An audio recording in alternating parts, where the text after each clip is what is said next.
وبشر الصابرین، اور خوشخبری دے دو صبر کرنے والوں کو۔ کون ہے وہ؟ کہ جب انہیں کوئی مصیبت آتی ہے تو وہ کہتے ہیں انا للہ و انا الیہ راجعون، بے شک ہم اللہ کے لیے ہیں اور اللہ ہی کی طرف پلٹ کر جانے والے ہیں۔ اولئک علیہم صلوات من ربہم ورحمہ، ایسے لوگوں پر اپنے رب کی طرف سے نوازشیں ہیں اور رحمت ہے۔ واولئک هم المہتدون، اور یہی سیدھی راہ پر ہے، ہدایت یافتہ ہے۔ تو اس لیے بہت ضروری ہے کہ ہم خوف اور غم اور گھبراہٹ اور تکلیف اور پریشانی کے موقع پر وہ کام کریں جو ہمارے رب کو پسند ہے، تاکہ ہم صحیح راہ پر ہوں۔ اور صحیح راہ پر چلنے کا فائدہ یہ ہے کہ انسان قیامت کے دن اپنے رب سے جا ملاقات کرے گا، اس حال میں کہ رب اس سے راضی ہوگا اور وہ رب سے راضی ہوگا۔ اس سے بڑی انسان کی سعادت اور کیا ہو سکتی؟ تو پھر ہونا کیا چاہیے؟ یہ کہ انسان ڈر اور گھبراہٹ میں اللہ تعالیٰ کی طرف رجوع کرے۔ اللہ تعالیٰ کی طرف اس لیے رجوع کرے کہ پوری کائنات اسی سے سوال کر رہی ہے، اسی کی طرف رجوع کرتی ہے۔ قرآن مجید میں آتا ہے یسألہ من فی السماوات والارض، اسی کے آگے ہاتھ پھیلائے ہوئے ہیں، اسی سے سوال کرتے ہیں وہ سب جو آسمانوں میں اور جو زمین میں ہے۔ یعنی ساری مخلوق اپنے رب کی طرف رجوع کرتی ہے ہر ضرورت میں۔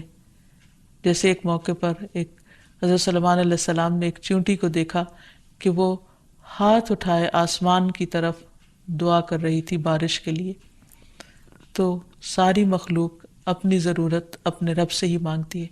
تو انسان کو بھی چاہیے کہ وہ غیروں کی طرف نظر اٹھا کے نہ دیکھے، صرف اپنے رب کی طرف نظر اٹھائے اور اسی سے مانگے اور اسی سے فریاد کرے۔ لیکن یہ یاد رکھے کہ جب رب سے مانگنے کے لیے جائے تو ادب اور احترام کا تقاضا یہ ہے کہ پہلے رب کی تعریف بیان کرے اور پھر نبی صلی اللہ علیہ وسلم پر درود بھیجے۔ تو اس سلسلے میں اللہ سبحانہ وتعالیٰ کی تعریف کے کچھ اور کلمات ہیں جو آج آپ سے شیئر کریں گے۔ ابو امامہ کہتے ہیں کہ نبی صلی اللہ علیہ وسلم نے فرمایا، کیا میں تمہیں شب و روز کے مسلسل ذکر سے افضل ذکر نہ بتاؤں؟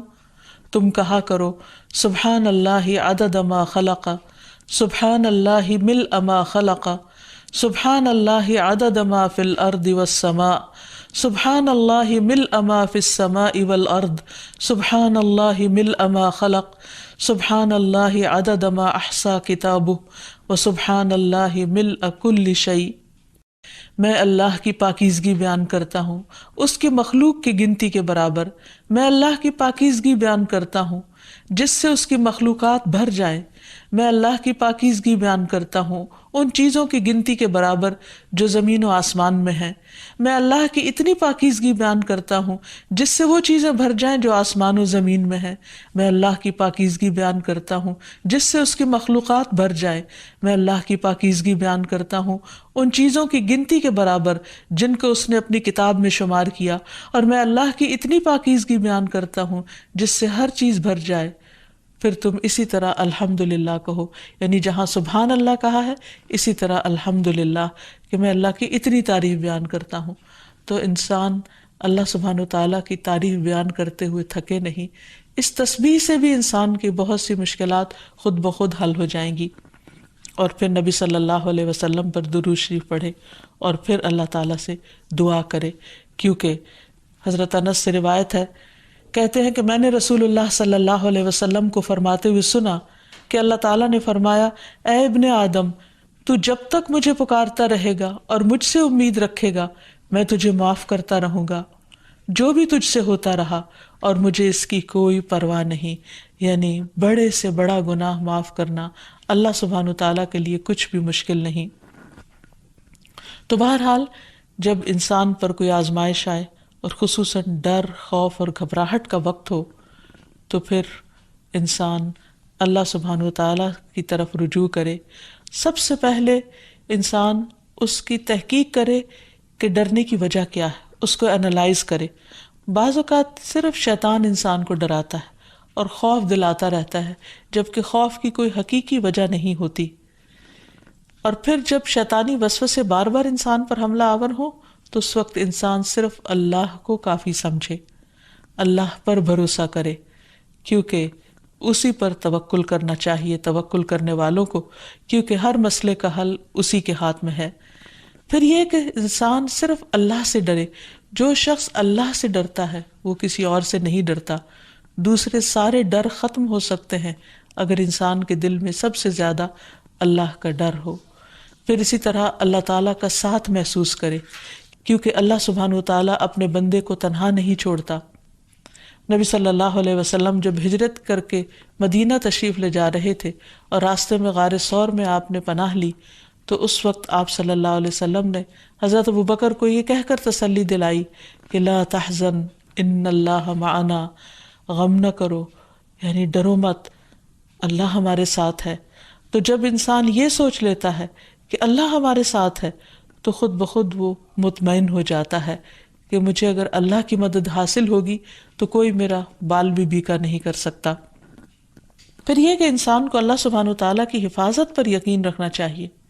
جیسے ایک موقع پر ہم دیکھتے ہیں کہ نبی صلی اللہ علیہ وسلم غزوے سے واپس آ رہے تھے تو راستے میں آرام کرنے کے لیے ایک درخت کے نیچے آپ سو گئے، تو اتنے میں ایک اعرابی آیا اور اس نے آپ کی تلوار اٹھا لی اور تلوار لہرا کر آپ صلی اللہ علیہ وسلم سے کہنے لگا، جبکہ آپ کی آنکھ کھل گئی اس وقت، کہ بتاؤ اے محمد آج تمہیں مجھ سے بچانے والا کون ہے؟ تو نبی صلی اللہ علیہ وسلم نے بہت اطمینان کے ساتھ بغیر کسی ڈر اور گھبراہٹ کے جواب دیا، میرا اللہ۔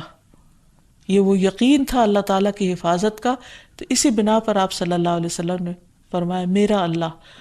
تو وہ اعرابی کانپنے لگ گیا اور تلوار اس کے ہاتھ سے چھوٹ پڑی، اور پھر آپ صلی اللہ علیہ وسلم نے وہ تلوار اٹھا لی اور اس سے پوچھا اب بتاؤ میرے ہاتھ سے تمہیں کون بچا سکتا ہے؟